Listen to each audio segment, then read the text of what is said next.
session is about setting up and scaling a product or digital innovation center for global growth in Kerala. We are talking about highlighting Calicut as a global hub, global IT hub. So in a world fueled by innovation, our speaker will shed light on strategies and challenges in fostering global growth through digital innovation in Kerala. So let me introduce our esteemed speaker for the session.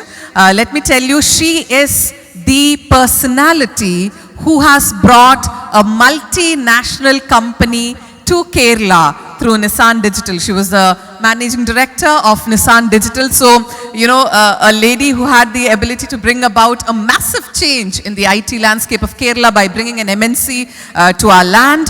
She is the senior vice president and managing director India of Zafin, a global leader in SaaS-based enterprise product and pricing platform solutions for the banking sector.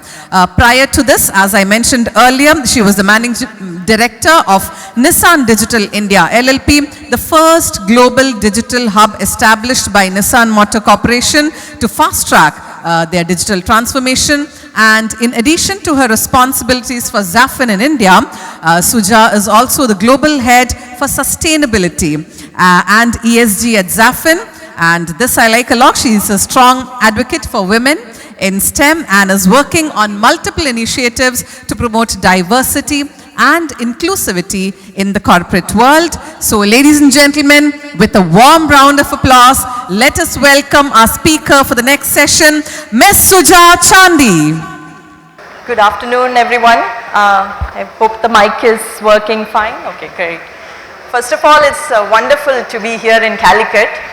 The last time I was here was around 5 years ago, and I had come in for a Calicut Management Association program invited by Mr. Ajay. And over the last few hours, whatever I've seen of Calicut, I am visibly moved and just excited to see what is happening 5 years on. I think we have a lot going on in Calicut. I mean, it has always been known as the city for literature, city for great food, friendly people. But now, another title to it, or soon will be, as a city of IT, right? And it's such a, honor to also be invited here, and I'm such a privilege to listen to some of the stories that are happening in Kerala. I am thrilled to see gender diversity happening in the last panel. I saw Jilu. I saw some of the others talk about gender diversity, importance of all of that. I think they've hit upon exactly what a state like us should show the world.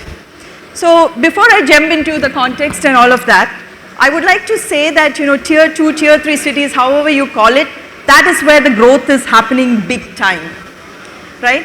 39% of all startups in India, right, there are almost 100,000, 93,000 or 94,000 registered ones, are coming up or growing in tier 2, tier 3 cities of India.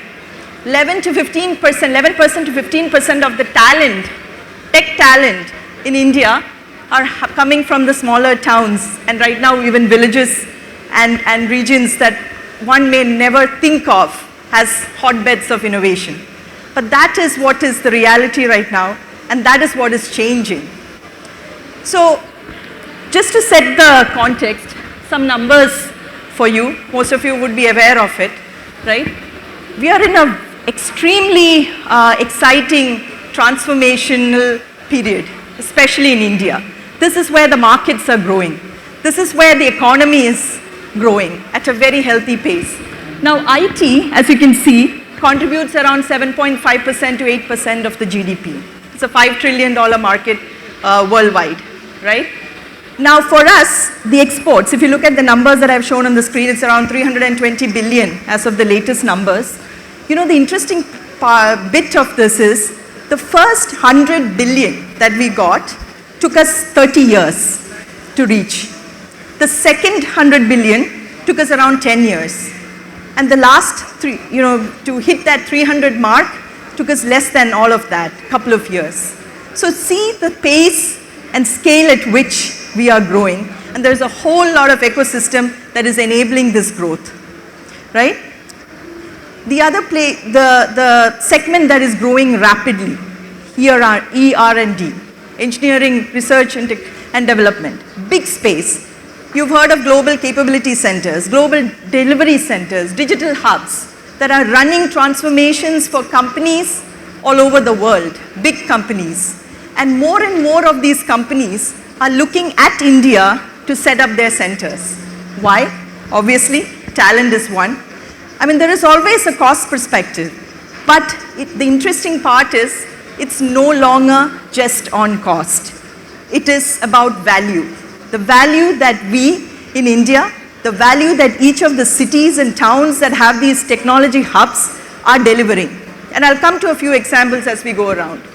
But what I want to say is that this is an opportunity that all states, cities, and even the tier 2, tier 3 cities, or whatever you want to call it, if you don't want to give them a definition as well, should take note.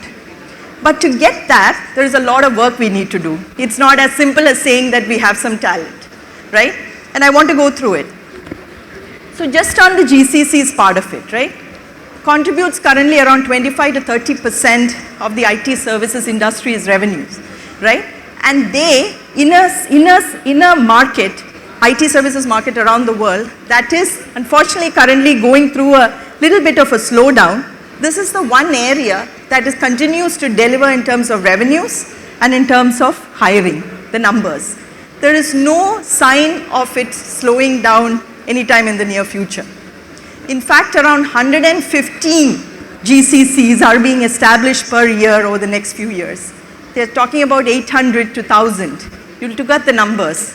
We have currently around 2 million in headcount, but this is going to double over the next couple of years. We are talking about big opportunities here. And I see Calicut, as evidenced here, playing a major role. And the good thing about it is, don't feel bad that you guys may not be right now on the 26 cities that have been named by NASSCOM as the potential big growth cities coming up in tier 2, tier 3. Why? Because you have the ability and the time right now to rewrite and plan for ahead, so that you bring in that enabling ecosystem that is ready to bring in and grow this, take a good share of this market, right? And as I said before, no longer are we talking about cost alone. In fact, the discussions, I'm part of the global senior leadership team at Zafin, and when I sit there, I don't talk about, and nor do I let anybody talk about India from a cost perspective. Yes, there is a cost element to it, but that is not how people should think about it when they're looking at scaling up their global delivery capabilities, right? So this, I'm sure most of you are aware, what are the areas that GCCs are focusing on? A lot of it around AI, cloud computing, engineering, product development, data analytics, cybersecurity. There is a lot that's going on.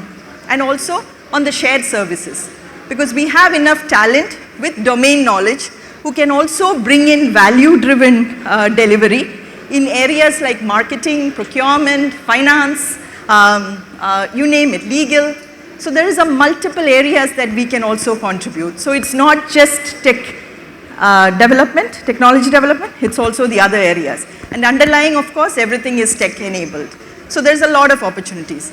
Now, one of the things, and I myself over the last 5 years have understood better, is that it's not just about hiring talent. You need to put a lot of investments into developing that talent, right?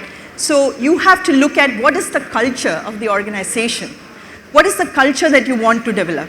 If you want to develop a high-performing culture, what are you doing to get that going, right? You need to invest in learning. You need to understand the differences and the commonalities between the global and the headquarters and folks sitting here. There are obviously differences. I know a few when I ran Nissan Digital, Japanese versus India culture. A lot of it on respect, but we know how certain things are very different as well. But the good thing is the differences is what makes us even better. Because if you can work through those differences and get to a point where you really understand your customer and they understand the way you work, I'm telling you, you can turbocharge your growth, right? And a lot of these global capability centers in India have figured out that magic formula, and which is why they are starting to look at more and more value-added delivery, more and more value-added products that are running in from India, and the fact that, there is a lot more things and innovation that is driving. So if you look at it, Kerala is ripe and ready for the taking a good share, as I've been telling. Trivandrum and Kochi, obvious choices, Calicut right on the heels, right? And we have some enabling policies that the policy makers and government is doing. So the new industrial policy that came out last year, it talks about fostering entrepreneurship. It talks about enabling infrastructure. It talks about investing into technologies, the next gen technologies. It talks about skilling, upskilling. And one thing that caught my eye and which I'm very proud of and very happy about is that it also talks about being ESG compliant. So, something that is very important but often misunderstood or not properly invested in. ESG cannot be a lip service alone or a checklist to follow. It has to be something that you are really invested in. I'm proud to say at Zafin we are very committed to ESG as the global sustainability head also for Zafin. And we are very proud to say that we actually look at reporting what we do, the emissions that we do, the emissions that our products bring out, the impact on data centers, the focus on diversity. All of these are important elements, and of course governance, right? So it is very important that when Kerala is putting out its cap and trying to bring in more GCCs, we need to get all of these right. And of course the new IT policy as well talks about, investing in world-class infrastructure, which is again one of the criteria that GCCs look at. Now, before I jump into exactly, what is it that it takes to scale up or set up a global capability center or digital center, innovation hub, let's look at some numbers for Kerala. I'm sure most of you are familiar with this. We have some good numbers. We have 2.5 lakh of IT talent, out of which 1.7 lakh is out of the 3 techno parks or the info park, cyber park. You have one here as well, right? It has registered a 31% growth over the last few years, right? 8 years. Tremendous, right? In terms of number of students that are coming out, right? We have around 16,000, out of which around 9,000 are computer science, 2,000 are around electronics. That is a great thing, but I will also come back to that. There is a point here which I will address in my later slide. STEM graduates, again the number is pretty good, right? Because it talks about the quality of education, the number of educational institutes. In Calicut you have NIT, and I'm sure you have more of these engineering colleges that are starting to harness innovation and look at curriculum that's setting the students up for success over the next few years. Right? It's also interesting to see that post 2020, around 210 or so companies, not startups, started their operations from Kerala. In this, just the number from the tech parks. It's a good number, right? It shows about ease of doing business is getting. Kerala has never been known for that, but we are slowly getting there, right? And of course, at the end of the day, the startups. Anup was here talking about it. I think it's a major success story, one that we are all proud of. Now, so why should you build a digital hub or a global capability center or a global delivery center, right? You know the answers mostly, but just I have listed them down here. As I mentioned, innovation, delivery, the quality of delivery, upskilling, all of this are possible if you have these digital hubs operating, because you can do it at scale. You're not talking about the numbers that we talk about compared to what is out there at the headquarters or any other region. In India, we always talk about scale and volumes. But the most underlying important part is, it's not just that anymore, it's also the quality of things that we are. So I'll give you a few examples. When Nissan Digital was set up, it was not set up like an offshore back-end development center. It was not where people handed over the work, figured out the concept and got a bunch of engineers to work on it. It was not. We were actually delivering at that point of time products that are now running in plants, in Nissan plants in Canton and Smyrna, in Japanese car market, data analytics platform that helped understand or the service, develop strategies based on data-driven service charges for 10 models in the Japanese market, right? With very limited error numbers, MAPE of 10%. Right? We're talking about, building solutions on cloud analytics platform that, talked about these data service charges and talked about building on machine learning applications that talked about demand forecast that is running in different parts of Nissan world globally.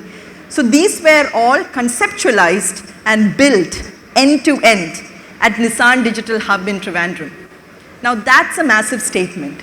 So for me, when I hear Global Capability Center, I'm talking about product development. I'm talking about centers of AI coming up. I'm talking about cloud operations. I'm talking about command ops. I'm talking about data science, analytics. I'm talking about the high-end value that we could deliver because of the talent that we are enabling here in this state, right? So if you look at it, the whole idea behind creating a global capability center is we need to build our global competencies. Like I said, talent, India, you cannot beat talent here.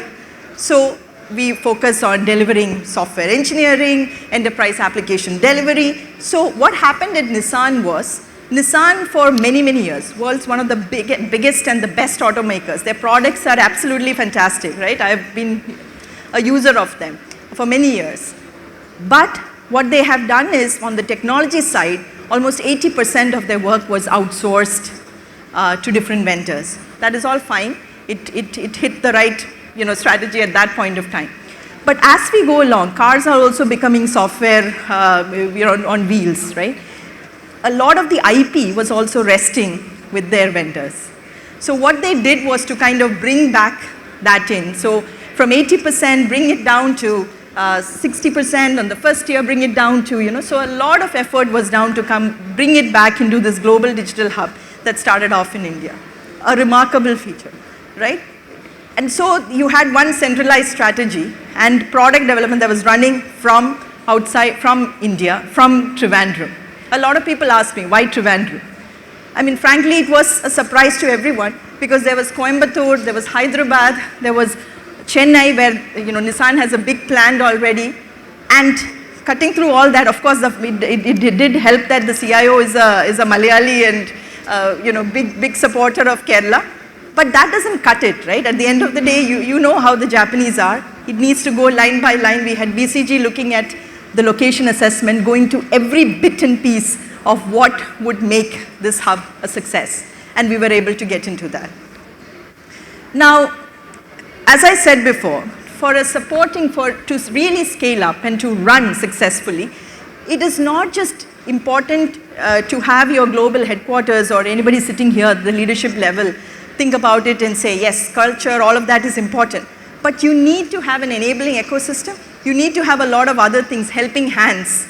And that is where things like what you're doing, Ajay, like to kind of bring in this entire tech awareness of what is possible is so important, right? So, see this? Unfortunately, it's not very clear. Not sure what's happening. But anyway, the whole idea is that we have, I've talked about enough that Kerala has a lot of fantastic social indices going for it, right? And we also have, and 5 years ago when Nissan came in, he had the opportunity to even sit down with the Kerala Technology University, and Digital University was not there at that point of time, to talk about revising curriculum to suit the kind of technologies that we needed as part of growing the pipeline. And they were open to that, and that's called an enabling ecosystem because the government made sure that we were able to have those conversations, right?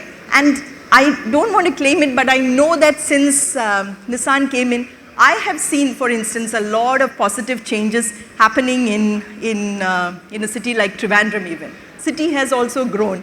I know Mr. Malasundrashar sir is here, so he would be able to talk about that. But the whole idea is that all of this points to an enabling, and the other point was we talk about talent, we talked about the government support in terms of incentives. The cost was a factor because at Trivandrum or anywhere in Kerala, probably 50% less than the cost in any of the other tier 1 cities, but minus the pollution, minus the traffic, better quality of living, there's a lot of pluses for Kerala, right?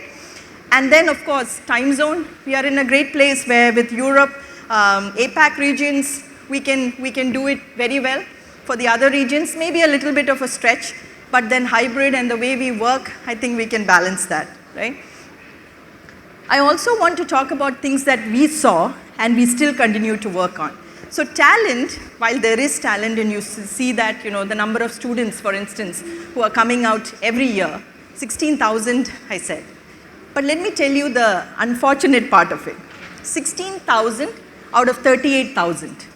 Now that, for me, is not a good sign. Why?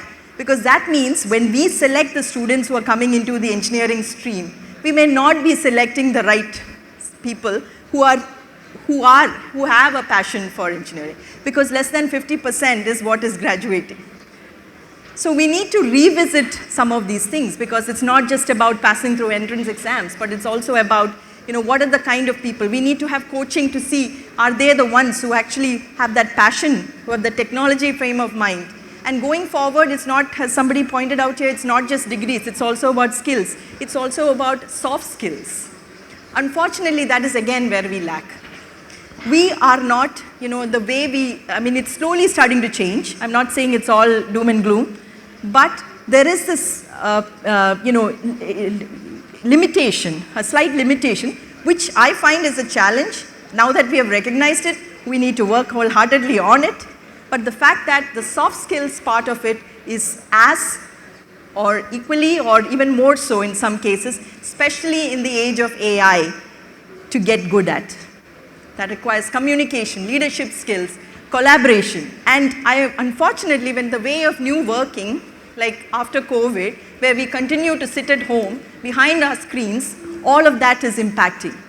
I tell my team in Zafin, the reason I want you guys back, not fully, I'm still telling them a couple of days, is not because I distrust or think that they are not working hard enough, no. But they are not able to connect with the organization. They don't know what the culture of the organization is. They don't know the new initiatives that we are doing particularly for them. For a GCC, it is important for people to understand, because culture and communication, as I said before, is an extremely important part of getting success out of a GCC, right? Then the social infrastructure. That is where we still lag a little bit, right? We don't have, and people might think, what's the big deal? It is a big deal, because when we were building Nissan, we looked at because we said 8 to 5, you need to be at work. What do you do after 8 to 5? We had 50% of people come in outside Kerala. Some of them have left their families behind, some of them are very young, right? What do? We wanted to create work-life balance. We did not have. In fact, one of the things that we even listed, it's funny right now, but there is a pub now in Trivandrum. I'm not encouraging drinking at any means, nor am I. But the point is, you need to have a vibrant social ecosystem for people to come in and relax and chill down. You need to have good schools where people are able to move with their families. You need to have excellent, top-of-the-class real estate, like housing. People were asking me for leaders who come in from other parts of India, were asking me for gated communities in Trivandrum. We didn't have that concept before. So some of these things we need to start to build, because at the end of the day, when you're hiring, it is not just about one person that you're hiring, it's also about the family. Because unless that person moves with the family, depending on the age and all that, you are very soon going to lose him back to a Bangalore or any other place. This was before pre-hybrid mode and pre-COVID, right? But that's the danger here. So we need to invest in that. And then of course, future of work we have already talked about. Nature of work. And I say this again and again when I'm sitting at my SLT table. It is the nature of work that's going to help you attract and retain the top talent. If you're building a GCC, don't think that I will send out things that can be done by anybody. No. You need to send high-value opportunities where then it will be attracted, irrespective of whether you are in Calicut, Koretti, wherever in the world you are. Because of the nature of work, people will be attracted because that's something they would like to come and have it on their CVs going forward. So very important. Finally, before I know I'm off time, the last slide, just some of the lessons learned. And one of the great things about running a center like Nissan, there's a lot of best practices that you learn. You also learn what you should not do along with what you should do. I think that's an important learning to understand, right? When you're thinking, like I said, don't think of increment, think big. When you're setting up something, think big, especially to the MNCs, right? You need to think of what are you going to do and achieve in 5 years, a goal. Then I talked about the importance of culture and communication. More communication, always, internal, so important, because you need to understand what's happening in the rest of the company to understand, and you need to, the vice versa as well, right? And so you need to build that culture. If you say you want a high-performing culture, invest in learning. Do initiatives that are gearing the employees towards a high-performing culture that we need to do, right? Invest in, as I already said, delivering high-value capabilities, right? One very important thing which successful GCCs do, local ownership and accountability. I cannot stress that enough. Why?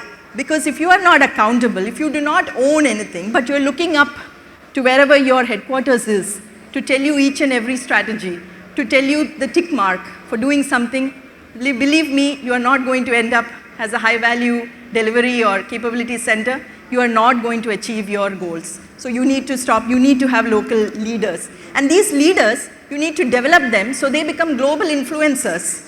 There are many cases, I don't have time to cite these, but there are many cases where the local leaders have become the global influencers and are sitting on the leadership table at the headquarters, right?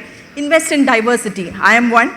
In Zafin, very committed to diversity. We are just a sneak peek, we are launching a women empowerment club for coaching and monitoring. It's almost like leaning in for our women employees. We have 35% of them in India.